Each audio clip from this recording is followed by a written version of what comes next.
இந்தியாவை பகைச்சிக்கிட்டதால துருக்கி அதிபரோட மகளுக்கு 2500 கோடி ரூபாய் நஷ்டமா? இது என்னடா புது சம்பவம்? கேட்டா ஆடி போயிருவீங்க. இந்தியா பாகிஸ்தான் பிரச்சனை உச்சத்துல இருக்கும்போது துருக்கி பாகிஸ்தானுக்கு ட்ரோன்கள், போர்க்கப்பல்கள்னு ஆதரவு கொடுத்துச்சு. இத பார்த்த இந்தியா போதும்டா, இனி துருக்கிய புறக்கணிக்கிறோம்னு முடிவு பண்ணிடுச்சு. இதனால துருக்கியோட பெரிய தரை சேவை நிறுவனமான செலிபிக்கு இந்திய விமான நிலையங்கள்ல சேவை செய்ய தடை. 2 நாள்ல மட்டும் 2500 கோடி ரூபாய் நஷ்டம். இந்த செலிபி நிறுவனத்துல துருக்கி அதிபர் ஏர்டோகனோட மகள் சுமையா ஏர்டோகனுக்கு பெரிய பங்கு இருக்கு. இந்தியாவோட இந்த அதிரடி முடிவால அவங்களுக்கு நேரடியா பாக்கெட் காலியாச்சு.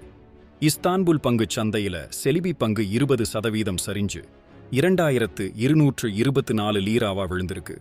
நம்ம ஊரு வியாபாரிங்க துருக்கி ஆப்பிள், மார்பிள் வாங்குறத நிறுத்திட்டாங்க.